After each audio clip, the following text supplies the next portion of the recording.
참 이 찬양 귀한 찬양입니다. 우리가 이런 찬양을 들을 수 있다는 게 얼마나 하나님 앞에 감사한지 모릅니다. 우리 함께 옆 사람과 인사를 나누겠습니다. 선교의 명문 가문 됩시다. 네, 오늘 말씀의 제목은 선교의 깃발을 들으라입니다. 자, 그래서 지금부터라도 여러분 결단하시고 나와 선교가 어떤 연관성이 있는가를 오늘 말씀을 통해서 잘 들으시고요. 그리고 우리 가정은 어떤 선교를 할 것인가, 또 앞으로 우리 가문은 어떤 선교의 방향을 붙잡고 하나님의 인도와 응답과 축복들을 누릴 것인가. 우리 여러분의 가정 가문이 당대에 끝나는 건 아니지 않습니까? 반드시 아브라함 가문처럼 3대, 4대 내려가서는 여론이 붙잡은 언약이 확실하다면 한 시대를 바꿀 수 있는 그런 선교의 명문가문 반드시 되어집니다. 그래서 여러분들이 정확한 언약을 오늘 딱 붙잡으시고 여러분의 인생의 선교의 방향을 새롭게 세우게 되길 주의 이름으로 축복합니다. 우리 다음 주에는 세계 선교대회 그리고 중남미 선교 집중 훈련을 위한 특별 헌금을 하는 주일입니다. 또 이번에 우리 안동과 의성 산불 재난 지원을 위한 특별 헌금을 조금 더 우리가 마음을 모아서 해서 이제 우리 교회가 237을 바라볼 뿐만 아니라 우리 한국 교회로 함께하고 또 한국의 아픔을 함께 짊어지고 우리가 할 수 있는 그 부분을 가지고 같이 나가려고 합니다. 자, 그러면은 여러분들은 매년 우리가 지금 세계 선교 대회를 하는데요. 이런 세계 선교라는 단어를 들으면은 여러분들은 무슨 생각이 딱 떠오르십니까? 제 머리에는 이 선교 하면 떠오르는 한 사람 그리고 한 장소가 있습니다. 그 한 사람은 바로 토마스 선교사이고요. 그 한 장소는 서울에 있는 양화진이라는 장소입니다. 그 양화진은 우리나라에 선교하러 온 외국인 선교사들이 묻혀 있는 외국인 선교사 무덤입니다. 우리나라 사람들은 외국에서 죽어도 시신은 한국에 가지고 오는 것을 굉장히 원하죠. 근데 이 외국인 선교사들은 전혀 모르는 한국에 와가지고 자신의 아들, 딸, 또 자기 자신도 이 한국 땅에 묻혀 있습니다.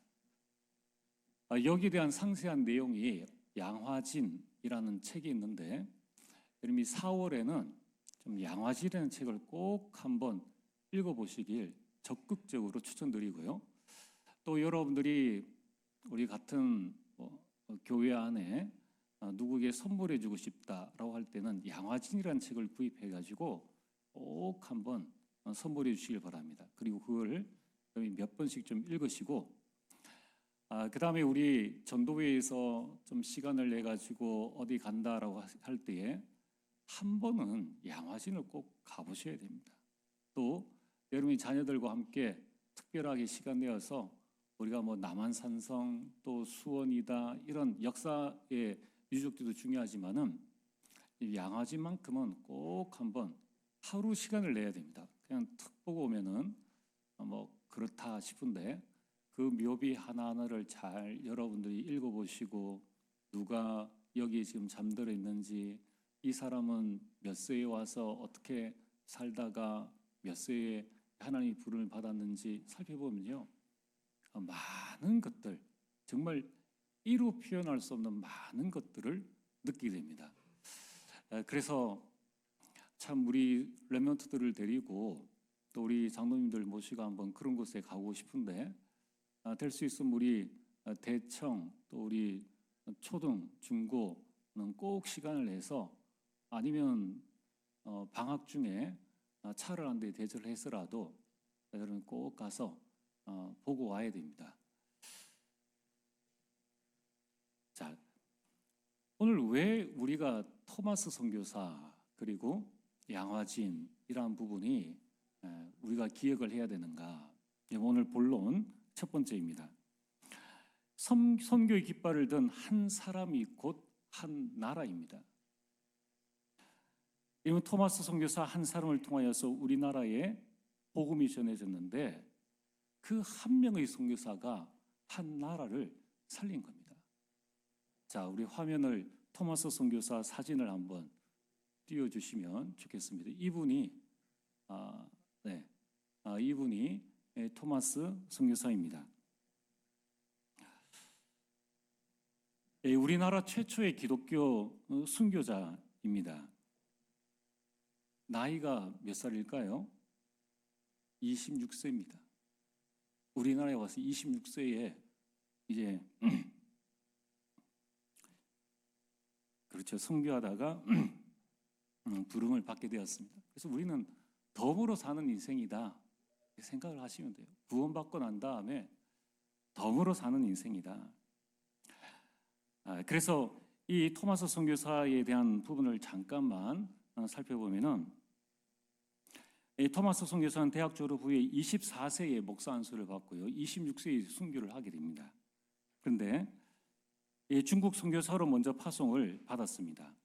근데 희한하게 거기에서 많은 사역을 이렇게 하는 중에 그때 조선이죠. 조선의 천주교 신자 김자광과 최선희를 소개받게 됩니다. 그 당시에 천주교의 박해 소식을 들으면서 이 토마스 선교사는 기독교 선교사인데 그는 조선 선교에 대한 관심을 갖게 됩니다. 이 하나님의 부르심이겠죠. 박해를 받고 있는데 내가 선교 가야 되겠다. 이 마음을 품게 된 것입니다. 그래서 1866년 8월에 토마스 선교사는 자신이 번역했던 많은 이 성경책, 그때는 쪽복음이죠.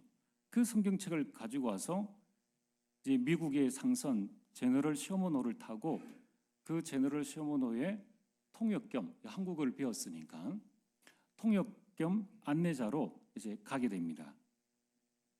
일주일 후에 그 배가 대동강 입구에 도착을 했는데 이 제너럴 셔먼호가 이 통상을 요구했지만 그 당시의 조선은 대원군이죠. 대원군의 세국 정책으로 그 부분이 이루어지지 않았습니다.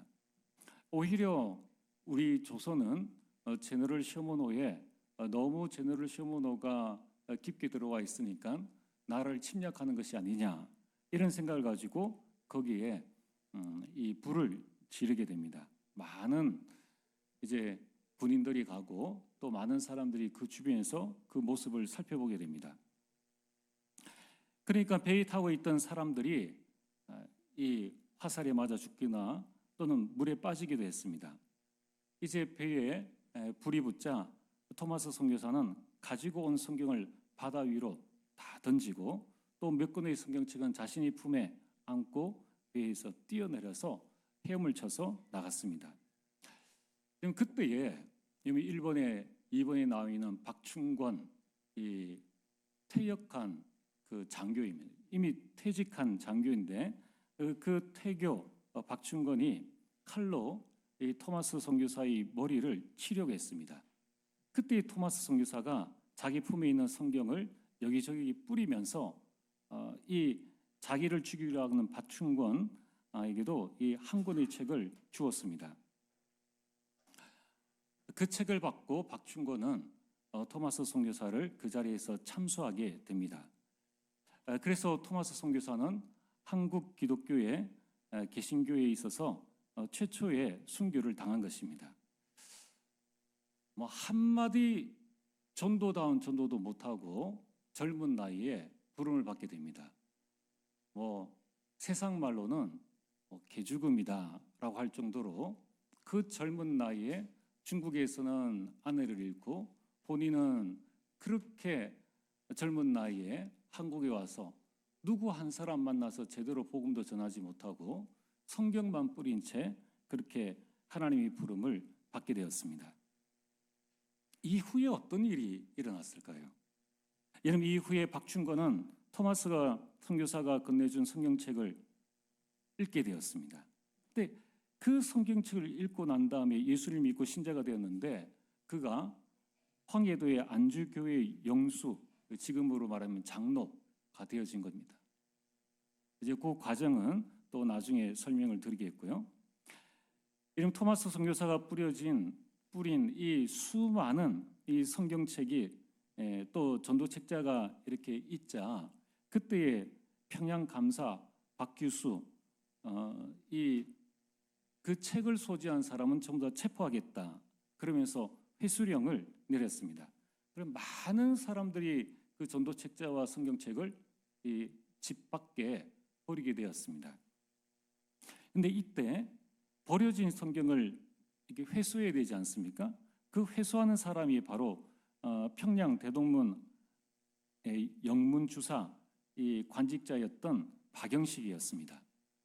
영문주사라는 것은 이 군의 행정을 담당하고 있는 하급 관리가 영문주사입니다.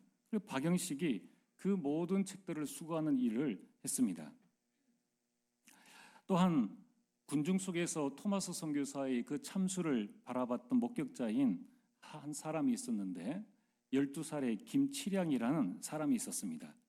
그는 토마스 선교사가 던져준 세 권의 성경책을 주워가지고 그 박영식에게 갖다 주었습니다. 중요한 것은 그 당시 우리나라에는 문틀의 창호지나 이게 아주 귀한 종이가 귀한 시절이었습니다. 박영식은 자신이 그 성경을 거두면서 그 성경책을 버리지 않고 그 성경을 뜯어가지고 그것을 벽지로 사용했습니다. 그러니까 집에 이 성경으로 도배를 한 겁니다. 그런데 나중에 이 박영식은 거기에 있는 성경 말씀을 읽고 예수님을 믿게 된 거예요. 그리고 이 박영식의 집은 후에 평양 최초의 교회인 널다리골 교회, 지금 장대현 교회 예배당이 되어졌습니다. 그리고 그때 20세였던 여성 이신행도 성경책 한 권을 얻었습니다. 누가 뭐라 해준 것도 아니고 그냥 종이가 귀했던 그 시절에 성경책 한 권을 구해서 얻게 되었는데 훗날 이 이신행은 평양에서 최초의 여성 기독교 신자가 되어졌습니다. 또 그의 아들인 이덕환도 교인이 되어져서 나중에 장대현 교회의 장로로 심어였습니다. 아무도 믿으라고 한 사람 없어요. 그냥 버려진 성경책 주워가지고 가지고 있다가 읽었는데 이런 일들이 일어난 것입니다. 자, 그리고 나서 토마스를 죽인 박충근의 조카 이영태가 있었습니다. 이 이영태는 박영씨 집에 갔다가 보니까 벽에 뭔가 이 글자가 쓰여져 있는데 바로 성경이었습니다. 그 벽에 붙여져 있는 성경 어디를 읽었는지는 몰라요. 그 성경을 읽고 난 다음에 감동을 받아서 나중에 예수님을 믿었습니다. 이 이영태가 나중에는 평양의 숭실학교를 졸업하고 미국의 남장로 교회 선교사의 그 교회의 전도사가 되어졌고 이후에 한국에 돌아와서는 성서번역위원회의 한 사람으로 일하게 되었습니다. 자, 이제 아까도 말씀드린 것처럼 이 박영식이 어떻게 예수님을 믿게 되었는가? 이 박영식은 토마스 선교사가 죽고 난 다음에 27년이 지나게 되었습니다. 그 박영식의 집을 이제 최치량이라는 아까 12살에 이 토마스 선교사가 죽는 것을 목격했던 그 자리에 있었던 12살 소년 최치량이죠. 이 최치량이 어른이 된 후에 박영식의 집을 구입해서 요한으로 사용했습니다. 그래서 이제 아까 박영식은 그렇게 성경을 통해서 예수를 믿게 되었는데 이 12살의 최치량은 그 박영식의 집을 구해가지고 여관으로 사용했습니다. 그런데 어떤 일이 있었는가 하면은 27년 후인 1893년에 미국의 선교사 마펫 선교사가 오게 됩니다. 나중에 이 마펫 선교사가 지금의 숭실대학교를 설립하게 됩니다. 이 마펫 선교사가 평양에 선교를 해야 되겠다. 그럼 선교 본부를 평양에 세워야 되겠다라고 해서 이 평양에 묵을 곳을 찾았는데 그가 간 곳이 바로 이 여관이었습니다. 그래서 이 여관에서 투숙하다가 이 여관의 집주인 최치량을 만나게 되었고 그에게 복음을 전하게 되었고 그가 27년 만에 기독교인이 되어졌고 나중에는 그 여관이 교회로 사용되어졌고 최치량은 그 교회의 개척 멤버가 되어졌습니다. 27년이 지난 뒤에도 계속적인 구원의 역사가 일어난 것입니다. 게다가 이 토마스 선교사를 칼로 죽인 박충권 장로가 이제는 평양에 이 널다리골 교회를 세우게 됐는데 이 교회에 아까 말씀드린 1894년에 마페 선교사가 그 동네에 와서 29명의 기독교인들과 함께 예배를 드리며 개척을 하게 되었습니다. 근데 이 널다리골 교회는 후에 크게 부흥을 하게 되어서 1903년에는 큰 교회로 건축하면서 그 교회 이름을 장대현 교회라고 개명을 하게 되었습니다. 그런데 이 장대현 교회가 이제 평양 이 부흥의 전환점을 가지고 온 이러한 교회가 되어졌습니다. 나중에는 이 장대현 교회가 남문박 교회를 개척을 하고 그리고 창동 교회를 개척하고 능나리 교회를 개척한 것입니다. 이 마페 선교사가 평양에서 이 교회를 개척할 때에 그때 그는 깜짝 놀랐어요. 왜냐하면은 그 개척교회에 이제 사람 성도들이 이렇게 오는데 그들이 손에 성경책이 들려 있었는데 그 성경책이 토마스 선교사가 뿌린 성경책이었다는 거예요.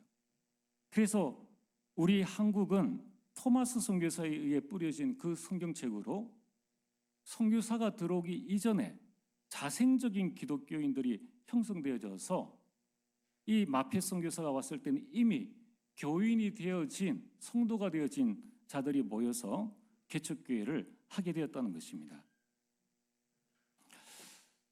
이런 1866년 9월에 토마스 선교사는 26, 27살의 젊은 나이로 조선 땅에 그 대동강변에서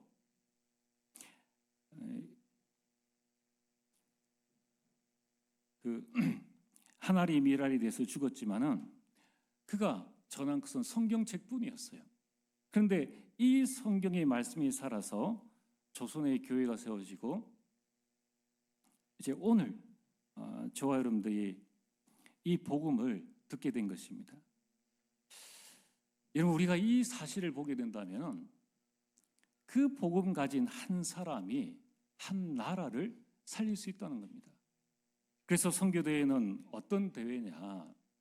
여러분 우리가 선교대회에 내가 얼마를 헌금할 거냐? 그게 중요한 것이 아니라 내가 선교대회를 두고 어떤 의미를 가지고 기도할 거냐?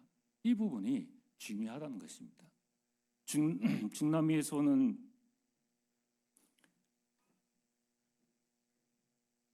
이 사역자 한 사람 비호에는 한 나라가 있다는 것을 여러분 우리가 좀 기억을 해야 될 것입니다. 그래서 여러분들이 그 의미를 담고 이번 한 주간 또 우리가 사역이 끝나는 그때까지 여러분 계속 기도하시길 바랍니다. 자, 오늘 본론 두 번째, 우리가 왜 선교의 깃발을 들어야 하는가? 한 가문이 한 나라입니다. 이제 앞으로 여러분이 받을 응답이 한 가문이 한 나라를 살리는 것입니다. 여러분 우리나라의 가문의 대회를 이어서 선교 활동을 한 대표적인 세 가문이 있습니다. 자, 그 첫 번째가 여러분이 잘 아는 언더우드 가문입니다. 우리 언더우드 선교사의 사진을 한번 띄워주시기 바랍니다.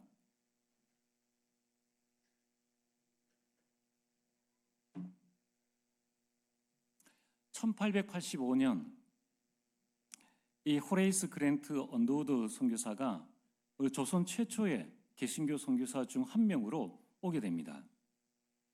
그가 이 언더우드 선교사가 지금의 연세대학교, 그때의 연희 전문 학교죠. 그리고 세브란스 병원의 키트를 마련하고 성경 번역과 찬송가 제작에 힘을 쓰게 됩니다. 뭐 본인이 누른 것은 없는데, 그런데 그 다음에 아들이 또 대를 이어서 조선에 선교를 오게 됩니다. 그가 호레이스 호턴 언더우드입니다. 그는 아버지 뜻을 이어받아서 한국에서 선교와 이미 아버지가 마련한 그 교육 활동을 계속해서 이어갑니다. 그래서 그는 지금의 연세대의 교수로 활동하면서 한국 전쟁에도 참여하였고 미군과 한국 정부를 연결하는 중요한 역할을 했습니다. 그 손자 호레이스 그랜트 언더우드 3세는 한국에서 태어나서 연세대 교수로 활동하고 한국 교회사 연구와 번역에 많은 기여를 하게 되었습니다. 그 4세 호레이스 그랜트 언더우드는 연세대학교에서 교수로 활동하며 선교 가문의 유산을 계속적으로 이어가고 있습니다. 한 가문의 4대가 계속 한 나라에서 이 선교의 활동들을 이어가고 있습니다. 두 번째는 또 여러분이 잘 아는 아펜젤러 가문입니다. 우리 아펜젤러 선교사님의 사진을 한번 띄워주시길 바랍니다. 네, 이분이 아펜젤러 선교사님입니다. 이 아펜젤러 선교사님은 1885년 언더우드와 함께 조선에 우리 개신교 선교사로 오게 됩니다.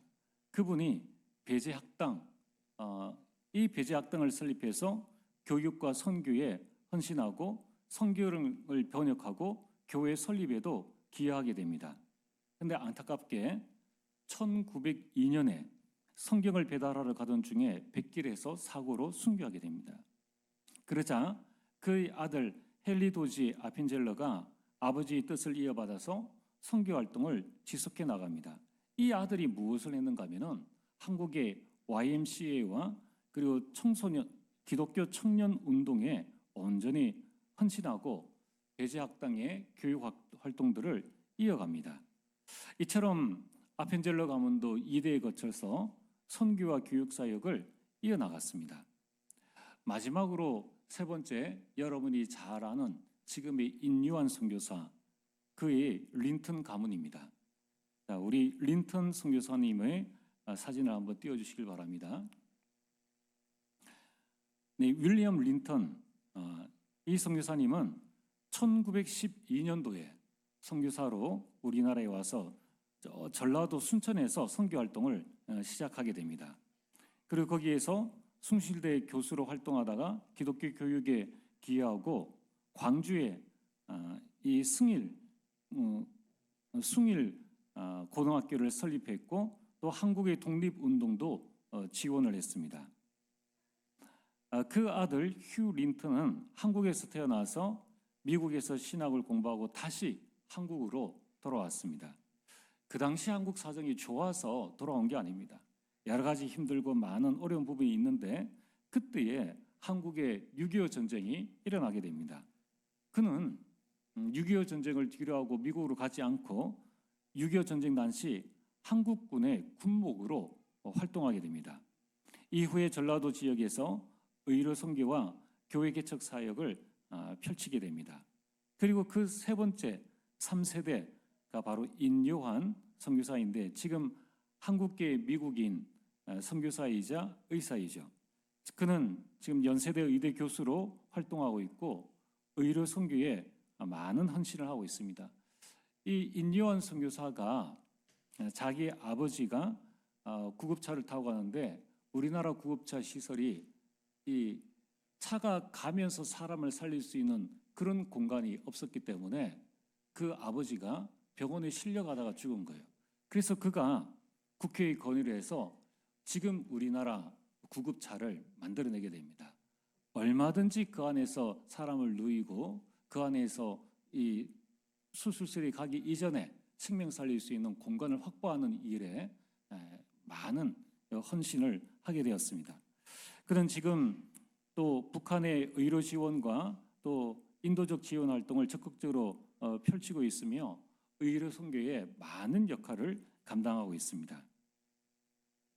여러분, 이처럼 한 가문이 한 나라의 교육, 여러분 지금 우리나라가 이렇게 이 자생적으로 정말 선교사들이 짧은 시간 안에 도와줘서 스스로 교회가 전국적으로 세워지고 또 자생적으로 세워진 이 교회가 이제 다른 나라를 선교하는 이런 사례는 한국밖에 없다는 거예요.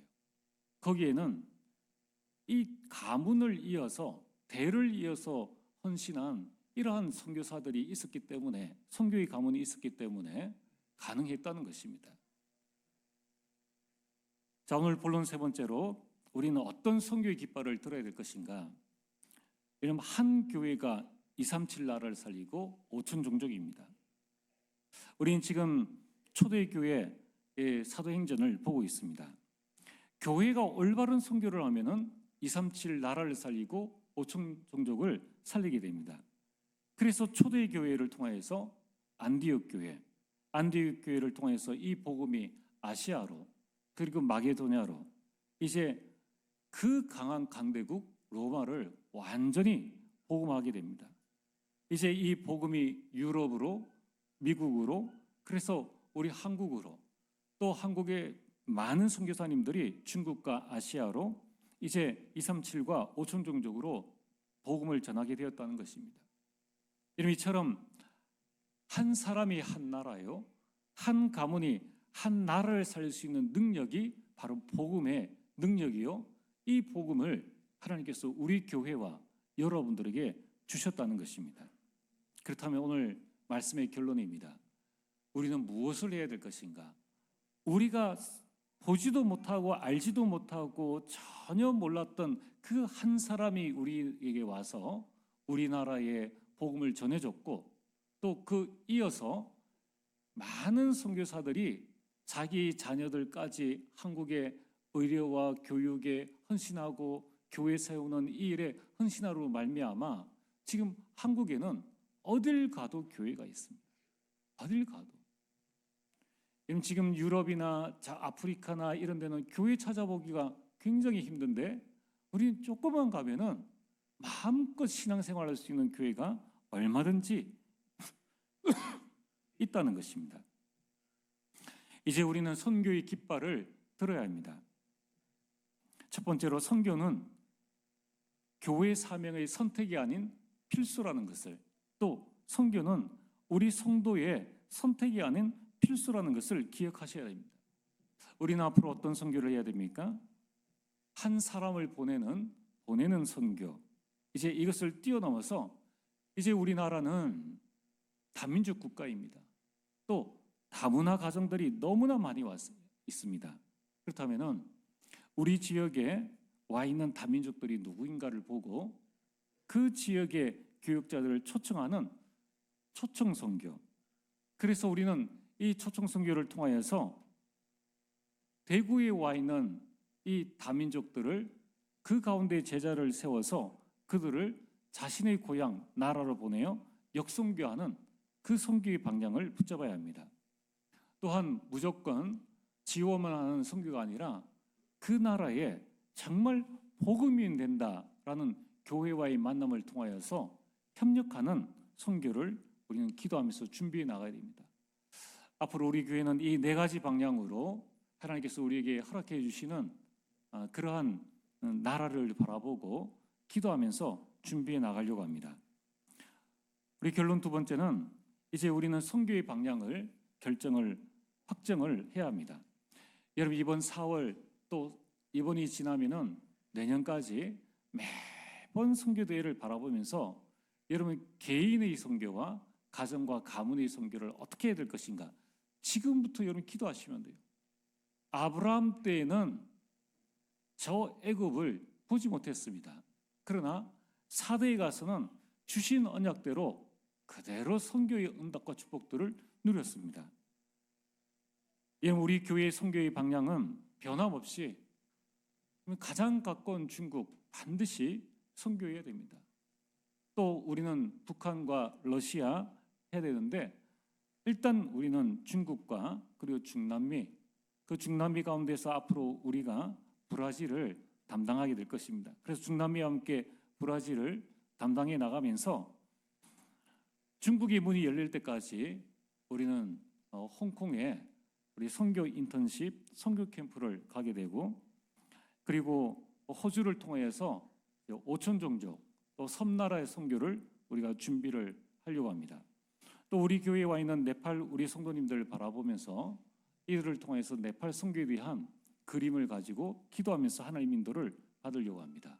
또한 어제 산업선교에 나온 메시지처럼 일본 선교가 참 중요한 선교의 큰 발판이 되어집니다. 앞으로 하나님께서 우리에게 문을 열어주시는 대로 현재는 이 중국, 중남미, 브라질, 홍콩, 호주, 네팔, 일본을 두고 기도하고 있지만은 앞으로 계속 무리하지 않고 정말 우리가 꼭 해야 되는 선교, 그 선교의 방향을 붙잡고 계속 하나님 인도를 받으려고 합니다. 여러분들도 기도하시면서 준비해 보시길 바랍니다. 그래서 우리 4월에는 선교 연합 축제가 있습니다. 그 시간표를 좀 준비하면서 우리 성도님들이 마음에 품고 있는 선교 나라를 한번 기록해보는 시간들을 가지고 그것을 분류해서 나라별, 대륙별 우리 선교에 대한 전략들도 매년 한번 가져볼 생각을 가지고 있습니다. 여러분, 선교는 지출이 아니고 선교는 우리에게 주신 큰 축복입니다. 우리는 이걸 가지고 우리 교회는 지역 선교의 방향, 앞으로 다문화 가정, 특별히 이 다문화 가정의 교두보가 될 수 있는 어린이집을 위해서, 또 지역 아동센터를 위해서 여러분이 적극적으로 기도해 주셔야 됩니다. 또한 이 속에 있는 우리 TCK들, 그리고 지금 이 속에 와 있는 우리 외국인 근로자, 또 유학생들 계속 우리가 기도하면서 눈여겨 봐야 합니다. 하나님께서 시간표를 주시는 대로, 또 오전에 말씀드린 것처럼 하나님의 시간표, 베드로와 요한의 시간표처럼 우리 교회의 시간표, 또 현장의 시간표를 보면서 차츰 하나님의 인도를 받아 나가려고 합니다. 또한 우리는 해외뿐만 아니라 국내도 지금 문 닫고 있는 교회들이 너무 많습니다. 좀 우리 교회도 힘들고 어렵지만은, 그러나 조금만 우리가 눈을 들어서 국내에 있는 이 미자립 교회, 여기는 선교 정책으로 나가야 됩니다. 그리고 이 일을 위해서 우리는 선교 캠프 및 선교 인턴십을 우리 성도님들과 함께, 또 우리 렘넌트들과 함께 해나가려고 합니다. 여러분들이 이 네 가지 방향을 보면서 우리 개인과 가정과 가문 선교를 위한 이 방향을 여러분들이 잘 맞추시고 하나님의 인도를 받으시길 바랍니다. 그래서 우선 내년에는 우리 대학 선교국과 함께 중국 캠프를 위한 우리 홍콩 캠프를 준비하려고 합니다. 우리 렘넌트들 가운데에, 또 우리 성도님들 가운데에 한 4, 5월 되어지면은 홍콩 호주 캠프에 관한 그 내용들이 나오는데, 지금부터 기도하시면서 한번 여러분이 현장 보시고 하나님 인도를 차근차근 받아가시길 바랍니다. 그래서 우리는 홍콩과 호주와 또 일본 내지는 브라질 캠프를 내년 또는 내후년 시간표대로 하나님 인도를 받으려고 준비하고 있으니까 여러분이 계속적으로 기도를 해주시길 바랍니다. 자, 그래서 이제 우리는 237 나라 그리고 5천에 한 명을 초청하는 우리의 결단을 해야 되겠습니다. 여러분, 하나님께서 우리에게 많은 응답과 축복들을 허락해 주셨지 않습니까? 이제 우리는 내가 할 수 있는 선교, 우리 교회가 지금 이 시간표에 할 수 있는 선교는 뭔가? 그것은 선교대회를 통하여서 오는 자들을 초청할 수 있는 그러한 시간을 갖는 것입니다. 그래서 선교대회의 특별헌금의 기준은 여러분이 기도하십시오. 오늘 새벽에 말씀드린 것처럼 우리 산업인들이라면 기도하셔서 하나님, 내가 한 명의 선교사를 초청할 수 있는 축복을 허락하여 주옵소서. 한 명 선교사 초청하는 기준은 한 구자 100만 원입니다. 근데 100만 원으로 초청하고 훈련할 수가 없어요. 그러나 더 많은 것을 할 수가 없기 때문에 그래도 한 구자 100만 원을 기준으로 합니다. 여러분들이 헌금을 하실 때에 저는 여러분들이 내가 10,000원을 한다라고 할 때에 내가 10,000원을 한다고 생각하지 마시고 먼저 의미를 담으시고 그 10,000원에 대한 의미도 100만 원에 이 10,000원이니까 얼마입니까? 100분의 1이에요. 하나님, 지금 나는 이 세계 선교를 위한 100분의 1의 헌신을 하지만은 이제 내년에는 100분의 2의 헌신을 하시고 3, 4, 5 그러한 하나님의 인도를 자꾸 받아 나가시면 됩니다. 자, 그러면 내가 지금 받는 월급이 빤하고 나의 노후도 준비해야 되고 하는데 어떻게 하면 될 것인가? 또 우리 렘넌트들은 어떻게 하면 될 것인가? 그래서 여러분들이 기도와 마음을 담은 선교 헌금이 중요합니다. 여러분, 우리는 매년 중요한 이 헌금하는 시간표가 있습니다. 그때 여러분들이 어떻게 될 것인가? 그래서 여러분 한번 생각을 해보십시오. 우리가 없는 돈을 다 쪼개 가지고 다 할 수는 없습니다. 그렇다면은 내가 나가는 지출에서 줄일 수 있는 게 뭔가를 한번 생각해 보셔야 된다는 거예요. 우리 렘넌트들과 우리 직장인들에게 한번 말씀을 드리겠습니다. 여러분이 일주일에 한 번 내가 커피 먹는 날을 줄이시면 돼요. 그러면은 내가 수요일은 선교를 위해서 커피를 먹지 않겠다. 그러면 여러분 한 번 커피 값이 뭐 051은 바닐라 라떼 하면 한 3,800원 이렇게 돼야지. 또 스타벅스는 한 뭐 5,000원. 그럼 5,000원으로 잡으면은 수요일은 내가 커피 먹지 않겠다. 한 달이면 2만 원입니다. 그렇죠? 10개월이면 20만 원입니다. 나머지 11월, 11월 하면 24만 원입니다. 커피 하나만 안 먹겠다. 근데 다 먹는 것이 아니라 하루만 내가 안 먹겠다고 결단해도 24만 원을 모을 수 있는 거예요. 그러면 우리 가족이 5명이다. 그럼 5명 곱하기 24만 원 하면은 100만 원이 넘어버립니다. 그래서 우리가 의미를 담으라는 거예요. 아, 또 무슨 헌금을 하는구나. 돈도 없는데. 그러면 늘 우리는 중요한 응답을 두고 내 자신의 중요한 하나님의 축복들을 받지를 못한다는 거예요. 여러분, 우리에게 중요한 많은 일들이 있습니다. 그런 가운데서 내가 조금 줄여서 할 수 있는 부분이 무엇인가? 여러분들이 기준을 정하시면 하나님께서 가만히 계시겠습니까? 그래서 앞으로 우리 모든 산업인과 또 우리 모든 가정은 누가 모르든 상관없이 여러분들이 세계 선교대회에 우리 가정은 한 명의 선교사를 초청한다. 이걸 여러분이 언약으로 붙잡으시고 자녀들과 함께 그럼 우리는 어떻게 할 것이냐? 여기에 대한 계획을 한번 세워보시기 바랍니다. 여러분, 우리가 7, 8월에는 WRC 세계 렘넌트 대회를 합니다. 우리 센터에 믿지 않는 가정에서 나오는 아이들도 있고 교회 안에 안 믿는 가정에서 나오는 렘넌트들이 있고 또 어려운 가정에 있는 렘넌트들도 있습니다. 기준은 뭡니까? 내가 못 가더라도 한 명의 렘넌트를 파송할 수 있는, 보낼 수 있는 그게 기준이라는 거예요. 그래서 여러분들이 다음 주에 우리가 헌금을 할 때에 이번 한 주간 좀 기도해서 여러분 인생의 선교의 전환점을 만들어 보시길 바랍니다. 여러분 가문의 선교의 전환점을 만들어 보시길 바랍니다. 그래서 이번에 우리 브라질에서 한 10여 명의 또 사역자들이 오게 됩니다. 그래서 우리 교회로 좀 초청을 할까 생각 중에 있고요. 같이 우리 선교의 축제를 누리는 시간들을 좀 가지려고 생각하고 있습니다. 그래서 이번에 우리 교회는 3명의 선교사님을 초청하는데 그들이 항공비와 또 경비, 훈련비를 하는데 500만 원, 또 중남미 집중훈련을 하는데 한 500만 원 정도 들고요. 그다음 우리가 이 산불 재난을 위해서 좀 특별하게 우리가 좀 정부나 또 중요한 곳에 지원을 하기를 원하고 또 교회가 선교 대회에 참석하는 이 일 등을 생각을 한다면은 여러 재정이 좀 들 거라고 생각되어집니다.